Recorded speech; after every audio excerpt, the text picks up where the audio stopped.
box is the question. I want to see something weird. That's honestly just how I always come out here. But the band's not too weird here. Serket, this is a character that Skildon can carry the game on. And Bologna, well, that's just sort of the flavor of the week. You can always kind of appreciate Bologna, Osiris, Susano, Fafnir, even the Terra. Terra has been a really popular pick as of late because of her sustained global presence with her ultimate. It's always a nice acquisition. And then the Fafnir, of course, just so much. They're trying to eliminate that early aspect of aggression, but Jeff, opting for the Khepri, that's a really early Khepri pick. Yeah, that first pick Khepri is not something that we see often, but basically Luminosity sort of setting the tone, saying we're looking to be really tanky here. And also, you know, it's kind of we know how good Skildon is at Susano, right? It's sort of sitting there saying, I mean, why don't you go for the Thanatos or the Alquang, right? Why don't you go for it? See if you can do it. I actually think that Skili also has a pretty solid Alquang, just a slightly riskier pick, especially when there's gods such as Huyi and Osiris that are up for the taking. And Luminosity has a very strong clearing draft from the get-go.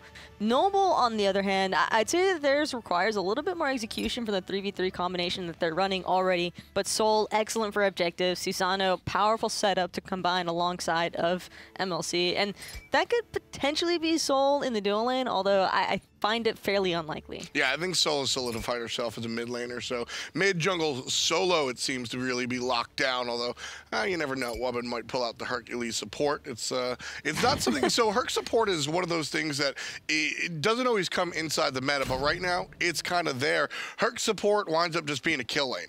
And a kill lane means a push lane, means you get the enemy's jungle, which is exactly what we're looking at here in Season 4. Ron will be the hunter of choice for Noble Esports.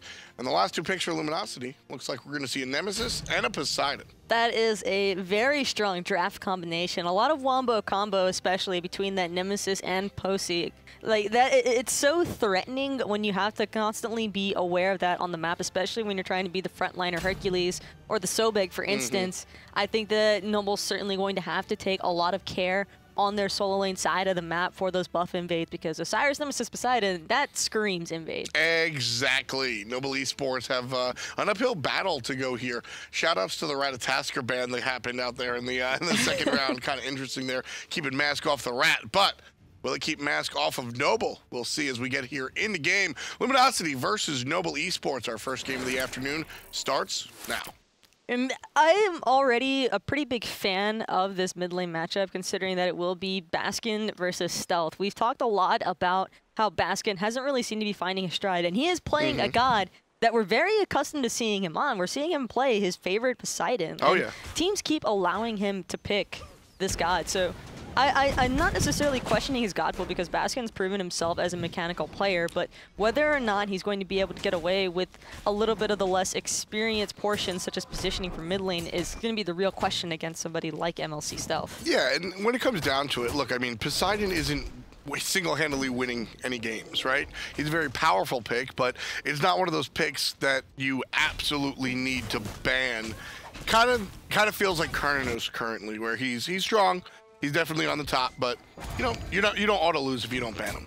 I just feel as though combining this alongside the Nemesis is a strong combination, and on top of that, Mask will probably tend to hang around that solo lane side, just because from what I mentioned earlier, it's a lot easier for a Nemesis to have that early lockdown potential onto the Hercules than what it would be on the Sobek, simply because Sobek's CC Immune ultimate permits for him to move inside of the tower line, but and away from whatever danger he might be in, but that isn't the case for Hercules. Yeah, Hercules kind of has to stand still, and well, it's a little bit more problematic for a guy like him. Normal starts coming out from both of our teams here, and we'll see Barracuda picking up his own red, and Purple going the way of the support. But the Sol here in the mid lane is interesting for MLC Stealth, because the desk brought up the fact that Stealth really likes these backline characters that really are super. Sol can sit there and sort of throw her damage out from a distance, but then once the heat gets up there, she wants to be dealing out those basics. So is that really out of character for MLC? She can chunk away all day long, and MLC is somebody who just loves burst damage. I mean, you see it with the Kukulkan, with the Zeus even, because the detonate. So I think that it fits right into MLC's playstyle. It just gives him a little bit more survivability because of her 3. Yeah, something a little bit different there. So we'll get back into game here. Sorry about that brief interruption. Just getting through some early growing pains here. And when we look across the way, talking about that mid lane matchup, both of these characters have incredible push. So really no surprise to see this one go the way of, although, well, Poseidon had help from his jungler. So Luminosity going to group up here on the left-hand side. And Noble need to be so careful of this invade, considering that they are completely outmanned right now, especially with Basket making his way over. Yeah, Skeleton understands the situation, just says, I'm going to get backs. I'm going to hit my back Harpies. No reason for me to even show up there whatsoever. It's a very smart forfeit of the buff, and actually I'm quite surprised to see Aquarius seeming to get the better end of this solo lane matchup. Typically you see the Osiris winning this trade almost every time, but Aquarius must be doing something right to be this far ahead of Scary. Well, I mean, when it comes down to it, Aquarius just feels comfortable enough to throw out the ultimate and go for the kill. Not going to find it, unfortunately, but definitely has set the tone for this lane. He needed the two. It was unfortunately still on cooldown. You could tell just like the longing in his eyes of wanting to go in, but no more. But that's really nice for Noble because it will alleviate some of that map pressure that Luminosity's been applying, because Mass is probably going to have to start spending a little bit more time trying to catch Scary D back up. Yeah, Scary D's not even going to go back to base. He'll just pop some potions and be able to sustain that way. So doesn't have to spend that teleport, which I'm sure Aquarius was hoping he was going to win. Oh, every solo laner loves pulling the other's TP because that just means a possible early rotation, and you can never really tell what these teams are going to look for off of a pick, especially so early on in the game. Yeah, I mean, right now, it's interesting. Right now, the beginning is semi-scripted. It feels like there are a couple of different options for the jungle and support to go, and then if you win lane, you steal the jungle buffs. But then these next couple of minutes are very tumultuous, and right here, we're going to see Skeleton show up in that solo lane. Ooh, pops his ultimate probably prematurely. I think he just really wanted to force Scary D's ultimate. Knowing Skeleton, he was probably just anticipating that the Osiris was going to be jumping away, but right. Maybe if he caught him in the knockup, then Aquarius would have a chance of pushing him away, but unfortunately, this wasn't the case, but that's all the damage that he needed. Aquarius is able to find the kill anyway. Yeah, first time, well, that was just a warm-up. Second time's the charm for Noble's new solo laner. Aquarius starts this one off with a nice little solo kill over there. Love the play. And again, it's just Aquarius being comfortable. He understands exactly what he needs to do. Drop down the boulder, got the kill easy peasy. All he needed was that little bit of damage from Skeleton's ult, apparently, to go in. That's surprising. I would have never anticipated in a million years that Aquarius is going to look for the solo off of that. I mean, Scary D didn't either. That's why he stood still and just ate it. Tough stuff for the solo laner on Luminosity. But when the going gets rough on the right side, you got to come clean on the left. Gold Fury's the target, and Gold Fury will successfully be taken by LG at the 5-minute mark. So Noble get 500 gold for their first blood, but a little bit more goes the way of LG, and they're leading by 200. Again, I say this a lot, but 200 more of an illustrative point than actually, wow, there's so much in the lead here. That was a beautiful call, too, by Luminosity, most likely made by Barra, recognizing that Wowie had to have backed because he wanted to just go ahead, refresh up on that mana and health pool, potentially buy his boots, and immediately Luminosity just taking advantage, and that's really just an experienced team right there. Oh yeah, absolutely. It's the combination of, so that play over there in the solo lane, Skeleton made the play and then left, and Aquarius got a solo kill. Now that's not something that all the time you can really depend on to go ahead and look for the play on the left side. One more second, Scary D has disconnected, so we're gonna give the players a moment to go ahead and pause their game to wait for him to come back. But when it comes down to it, basically my point is, yeah, when 5 people show up in the solo lane, easy Gold Fury, nice and clean. But when it's one guy that left a little bit beforehand, you can't auto make that call. So heads up play by Barracuda to notice that the Hunter goes ahead and he heads back to base, and that allows him to call the Gold Fury. And a little bit of a mishandling as well by Noble. There weren't any wards on that side of the map, or at least it didn't appear like there were any available for Noble, so it's just so unfortunate for them that they would lose the Gold Fury that early on, considering they had such an excellent first blood in the solo lane. Exactly. So, but to be fair to Noble, this doesn't really shut them down. This just it causes a slowdown of that hard push over there in the beginning of the game. So it's one of those things where Noble are just brought down a peg, not thrown down into the valley. What's also awesome, though, about that early Gold Fury is Noble can't respond with a Portal Demon. It's too soon. Yeah. It hasn't spawned yet. At the most, they might be able to pick up those Elementals, which they have been acquiring off of cooldown, but I'd say that's a win-win every single time for Luminosity. What is this play? MLC just kind of waiting. Oh, he's waiting for his jungler to come up here and get the experience of the wave. And Wubbin was trying to leech through the mid lane section. I was just sitting there watching these mid laners, and there was no reason for them not to clear. Even Baskin waited for Skilladon. Everybody just wanted to hang out with Skilladon, I guess. Hey, mid laners in competitive are so much nicer than in ranked, so they will wait to share the XP. That's one of the big differences here is Skilladon engages a little bit on the enemy jungler mask. That's one of the bigger differences. You know, we joke about it and we'll say that a newer player has a ranked mentality versus a competitive mentality, but that's one of the bigger differences is how important it is to make sure that your teammates can excel as well as yourself. And Aquarius, with the warding vision himself, able to avoid what looked like Mask was debating to gank. Yeah, so absolutely. That's wonderful recognition by Aquarius. Seems like he is getting a right footing off for this game for Noble. I mean, Aquarius looked good in his rookie season or his rookie split on Flashpoint. I didn't really have any issues there. Scary D having a second issue. This time the ultimate from Skilladon's better. Still not enough to kill. Mask shows up, ults to jungler, and Aquarius gonna look for the peel for his own jungler. Does he have any cooldowns? Clearly he has the push.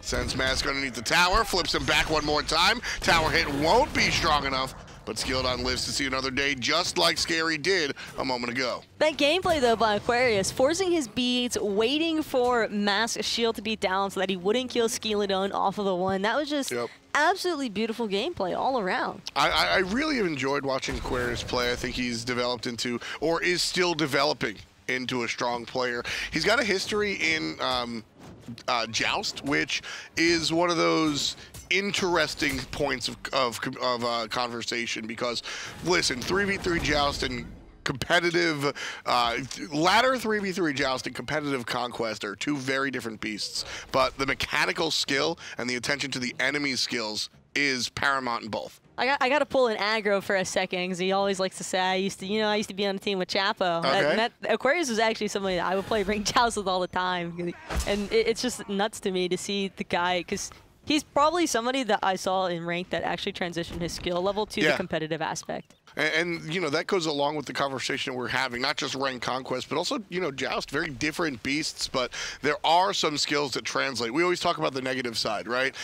You need better map vision, you need better communication, most notably, and playing as a unit of one unit with 20 skills instead of 5 different players with 4 each.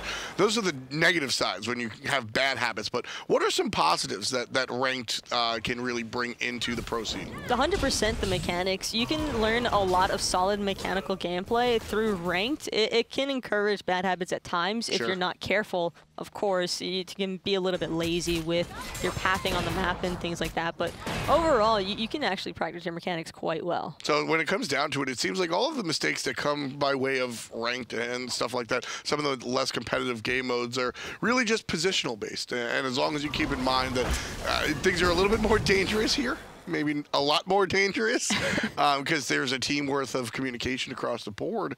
That's a different story, but of course, you're not going to wake up one day and just get your Thor combos all of a sudden. You got to practice them somewhere, and practicing in the training room is just so you understand where you're getting it. You have to understand the real, the threat of competition, so there is a thought process behind there.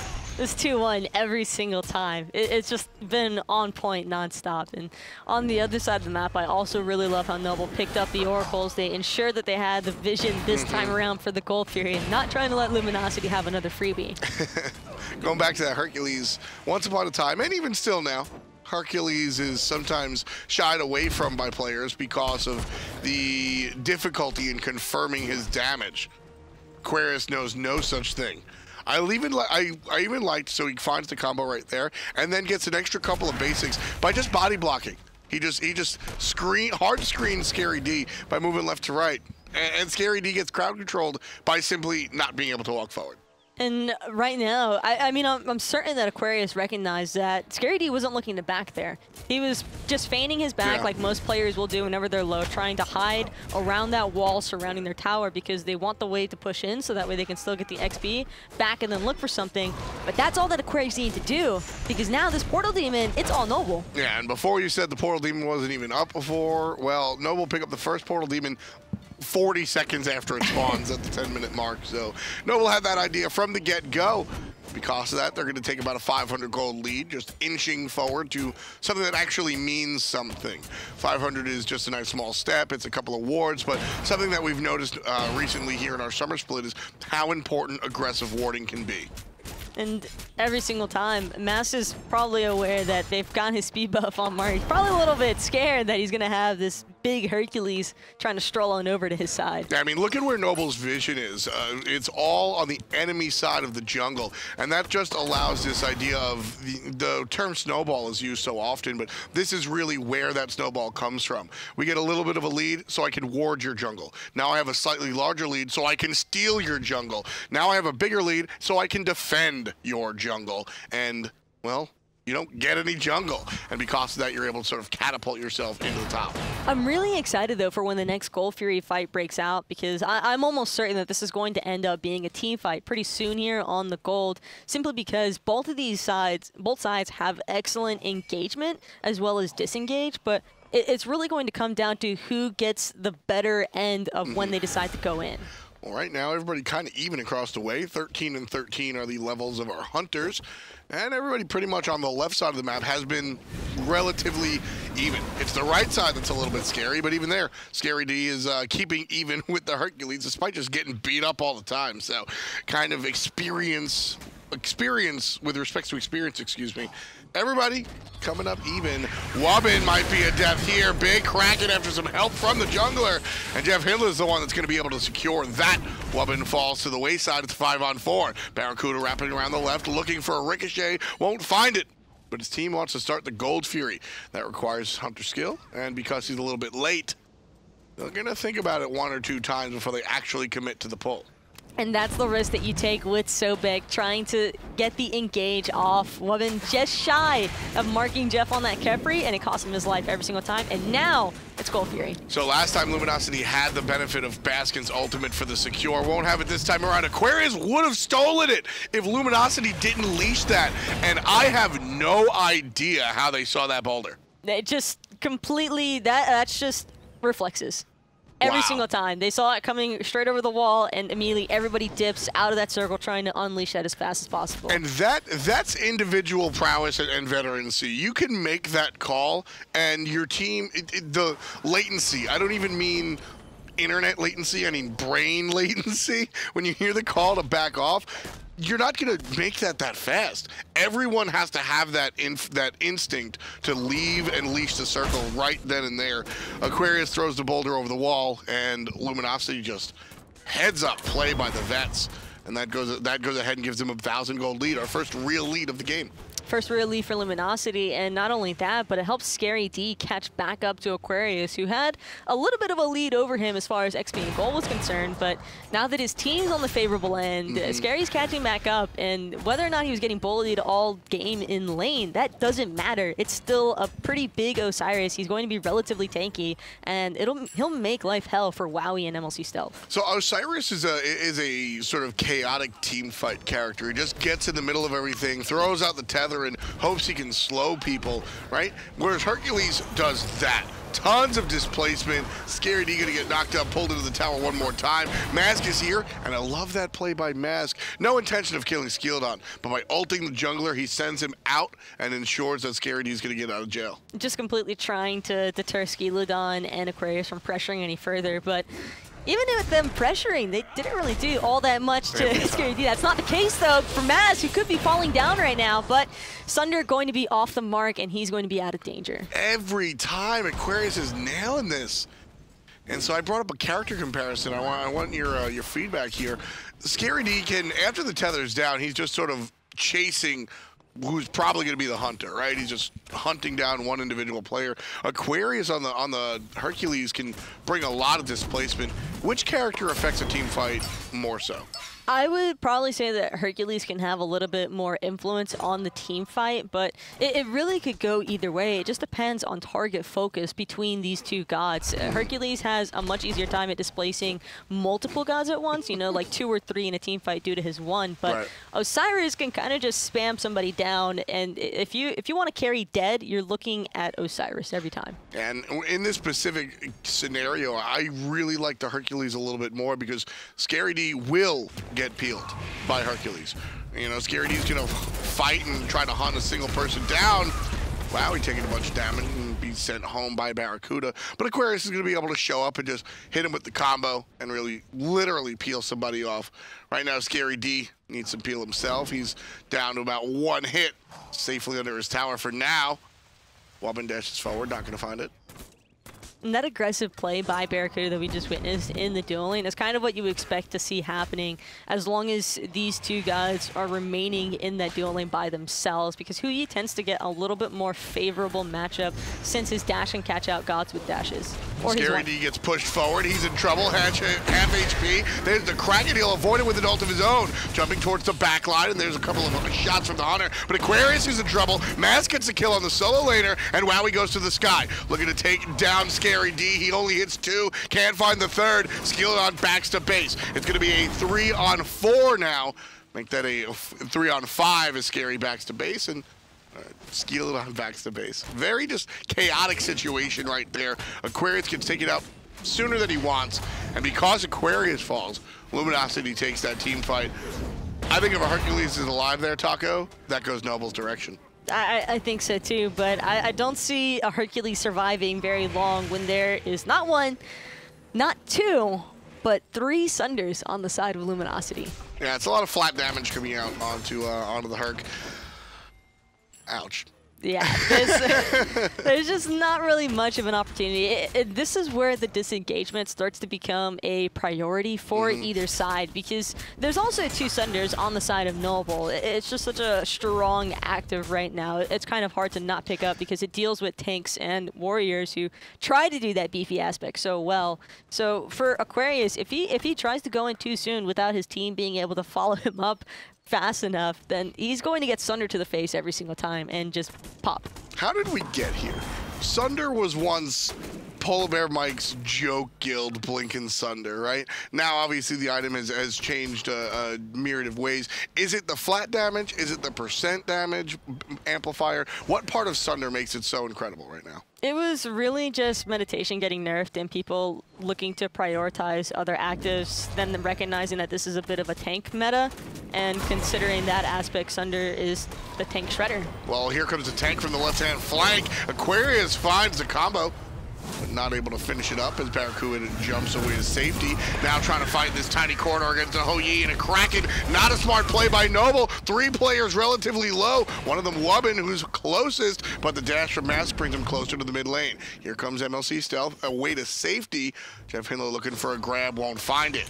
Because of that, Noble gets out of there no problem. Aquarius going to take a couple of bits of poke, but not a big deal for our level 16 Herc. MLC dropped his ultimate there, though, and because of that, the only possible steal potential that Noble has, other than just straight up brawling, is Wowie, but they can't even get close to the Gold Fury in time. Yeah, perfect zone coming out from Luminosity, but Jeff Hindler might trade his life for it. Big damage out of Aquarius, but Barracuda is the first one to strike. Jeff Hindler finds the next one, the duo lane, getting the Dubleoon. Aquarius is going to push somebody out, but Wowie is the one taking himself down. Barracuda finds a triple kill for the North American Hunter. Luminosity's up 6-1 and find themselves leading 5,000 gold.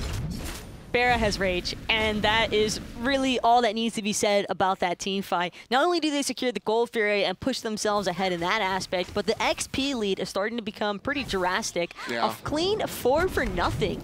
That is what you want to see every single time if you're Luminosity. Yeah, look at that. You mentioned the rage. Almost 1,700 damage just coming by way of basic attacks from Barracuda. That's the point, you know. He's level 18. He's 3-0-2. He's got his critical strike online. This is the on point for the Hunter. The early game, not exactly their time in the sun. But now, yeah, Barra's ready to swing. And with his Mark of the Crow combination, anybody that Barra marks with his 2, you can expect to just get shredded almost instantly, especially combining that alongside of the Sunders. Yeah, and you don't forget the Sunders just going to amplify the damage that everybody, including Baron's dealing. So really, really intense stuff coming out from Luminosity here. Big damage. The Fire Giant around their waists as well. So Luminosity looking to back off and then head back up a lane and siege. Will it be the right or the left side? They probably want to push for the side that's furthest away from the Fire Giant pit, although there are T1 towers in every single lane. So I'd imagine that the swing would probably go from the right-hand side to the left, but sometimes teams will just want to start on the left-hand side if the Gold Fury is available, which it isn't at the moment. So it really just depends on which side Barra wants to push first, because they're just going to follow the Hunter. Well, Barra's on the left side, his own side, trying to defend against Wowie and Weapon, and he does so by firing a ricochet into the wave. That's really all he has to do. Clear the wave and it's done. Scary D's by himself, but he's a level 18 Osiris with a Fire Giant buff, and he's relatively tanky already. Building into that Frostbound Hammer as well, so he'll have slows on top of his slows, which is just annoying. You never really want to deal with an Osiris building into a Frostbound.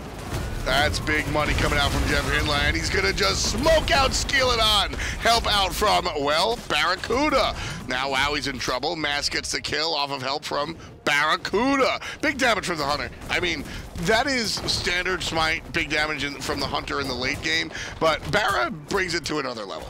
Finding 2 picks right there, though, just means that any towers that Luminosity want to acquire are completely theirs. And they might even look to push a Phoenix, knowing that only 3 members are alive at the moment for Noble.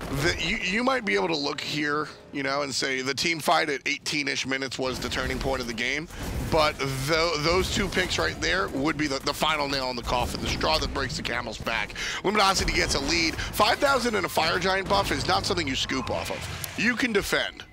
It's not even just the 5,000 gold and the Fire Giant buff. It's more so that once you lose a Phoenix and you're already starting to become victim to the snowball, it just becomes so incredibly difficult to dig yourself out of that hole.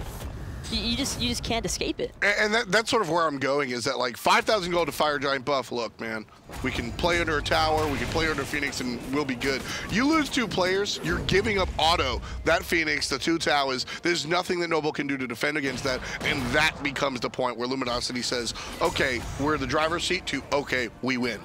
And there's already still so much time left on this Fire Giant buff that now Luminosity just get it back for free, spend up all that gold, come closer to being full build. Barra, if he wasn't hurting enough already, Rage and then Deathbringer on Hu Yi, who's probably one of the hardest hitting hunters in the game because of the way that his 2 works. It's just going to be absolutely devastating to anybody on Noble. I don't even think that Wubbin could provide any sort of frontline right now for his team, because he's not eating more than 7 or 8 in hands before having to just completely fall back. Yeah, I mean, it's got to be Hercules that really is doing the work with the mitigate wounds and stuff like that, but it's not going to be easy for Noble at all. You know, Skeleton here, not exactly tanky on the Susano. He's got to look for the raw peel. Barracuda has to be the focus, the target, the guy, the only concern of Noble, basically. Baskin, don't stand in a whirlpool, right? Don't stand in a whirlpool. Everybody has to look at Barracuda. A very good choice from Noble here not to defend the tier 2 and instead defend their Phoenix. But the problem is, how do you get to Barra? You've got a Khepri and an Osiris to go through, and if in case you make it past those 2, surprise, there's Poseidon and Nemesis as well, just in case. Yeah, I mean, that's the problem. They have so much backline and frontline. Like, Barra can do whatever he wants, and that's the issue, is that Barra's getting to do whatever he wants. Well, usually you want to kill the Khepri, but if you kill the Khepri, Barra kills 2 of your teammates.